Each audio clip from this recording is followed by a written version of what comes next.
Hello everyone. We're going to discuss GUI applications and event-driven programming. And as you can see on the next slide, how important graphical user interfaces are, how to design, a user interface using a GUI program, what do you mean by event handlers, and how to design apps for mobile devices. Okay.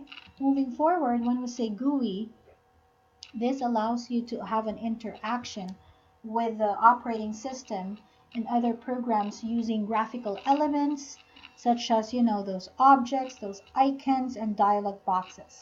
So I would say we're very lucky nowadays because the user interface that we're using is graphical.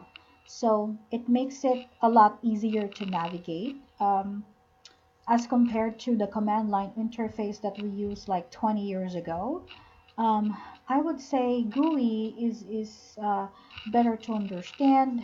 It allows you to really perform, the objects, the icons because of those actions. Okay, GUI is graphical user interface, and CLI or command line interface is sometimes called CBI or command based because you determine the order of those events based from in the order in which things happen. Okay, now in the user in GUI it can determine the order, and this is called um, graphical user interfaces. Okay, this is an example for that, which is a GUI program which allows you to input for the value of your length and then width. Okay, how are we going to somehow manipulate your GUI programs as as event driven? Okay, so notice in my screen for this figure itself.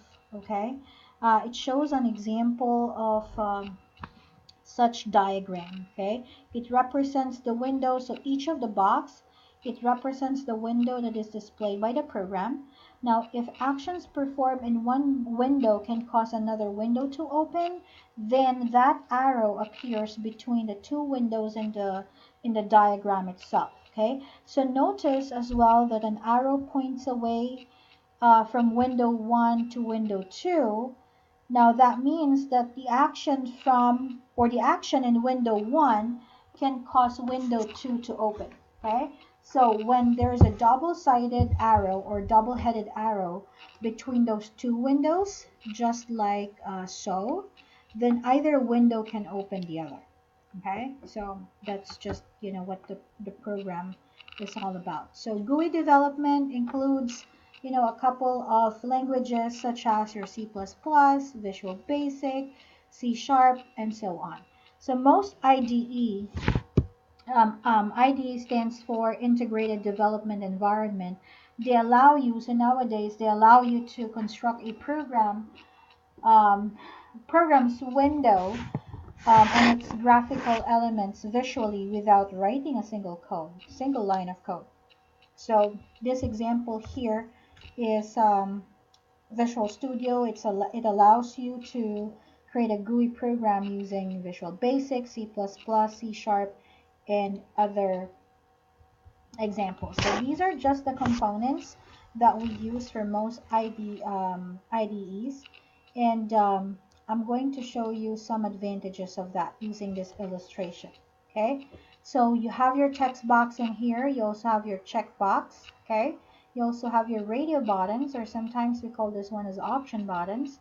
The difference between the two, this one you can you can select one in here, and for the radio buttons you can only for the radio buttons itself you will be able to have only one option. Okay, so these are some of the descriptions. Moving forward, list box, it shows all the items inside. The difference between a combo box, you can have that one a little bit more compact because of the arrow symbol in here. Okay, and of course your buttons all the way at the bottom in here for your OK and your cancel. So those are the command buttons. Okay, now this is another example where you can see that on the label itself you have the text describing And on the right side here, these are the values that you are um, actually encoding. So these are the components and their names. It shows the window from the program that calculates gross pay, and it shows the names that the programmer assigned to each component in that window. Now, notice that each component's name, they describe the component's purpose in this program. So, for example, the text box that user enters the number of hours worked is called hours text box, and the button that calculates the gross pay is named calc button. Okay, so that makes it a lot descriptive if you do that. Additionally, in most programming languages, the rules for naming components are the same as the rules for naming variables. So something to keep in mind. Okay, properties, of course, it can be set on components to modify how it appears on your screen, such as the size, the color, and the position itself. Okay, now event handlers are written to control GUI, because after windows are designed, event handlers are coded to respond to events when action occurs, such as clicking a button. So that means it's going to perform the whatever is desired, okay, depending on the value itself. Event, that's the action, and the event handlers, it's a module that executes every time, or should I say when that specific event occurs. Okay, now, moving forward for this example, this is an event handler module, wherein, let's say, I would like to create an event handler for exit button, wherein I need to perform the command close. So every time that there is an exit button. So this is an event handler which allows a module to execute specific statement that is included for that module. Okay. Now moving forward, this one, init, is an optional module that executes automatically when the GUI application starts. So notice in this example, suppose a GUI application has a label named message label, and you want to display hello when the application starts. So this one is being used to perform the initialization action. So this allows you to prompt or display hello on the screen itself.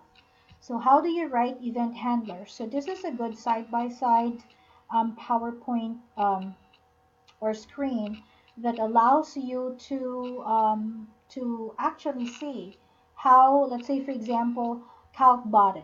Okay, on the calculate button, inside of that calculate button, you would see that it allows you to accept, okay, or let the user enter the value for the test 1, for the test 2, for the test 3, and it allows you to complete or compute for the average as well using the operation defined.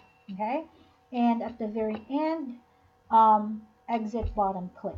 Okay, and close the module. So this is for the calc button and end module, and of course for the exit is just going to exit for the module itself. So this is, I would say, a little bit more realistic, putting it together using GUI and event driven programming, because these buttons in here won't do anything if you don't put all those events, right, the executable statements inside of your module.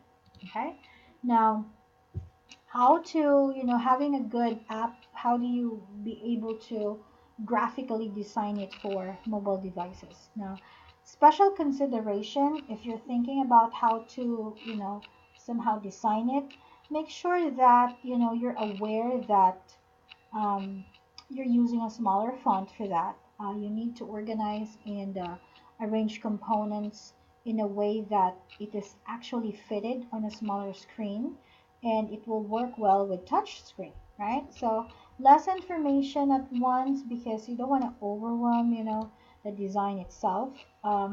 Unique hardware capabilities of mobile devices to send and receive phone calls, text, the location itself, determine the physical orientation in 3D space. So those are just a couple of things that you would have to consider for that. Now, pseudocode components for smartphones and other mobile devices, such as, let's say, phone call that makes and receives for the phone calls, text message that will allow you to send and receive text messages, and location that determines for the device's physical location. So these are just some of the tips and tricks that you can consider when it comes to designing an app. Now, this one is an example on how you could retrieve the actual data or the argument itself by calling phone call.make call method. Okay. Now, for future references, you might also want to consider making it, I would say, really organized, because when you work with, graphical applications and you're putting, event handlers in there, the simpler the better, right? They always say that why Apple really made it. Um, I know it's a branded, what's that? It's a branded, what's that company, or it's so expensive having it. But what makes it very unique is because of the simplicity itself. Okay, so don't get me wrong about thinking that, hey, you're pro Apple or whatnot. I use both, right? I have an Android. I'm using an Android platform as well, and I'm also using an iOS. So I love them both. It works for me, but these are just some of the examples that I would say you might want to consider when it comes to designing apps for mobile devices. So I hope you find this discussion, helpful for you. And I will provide for other mind tap exercises in the future. And I'll see you on the next video. Yeah, have a great day.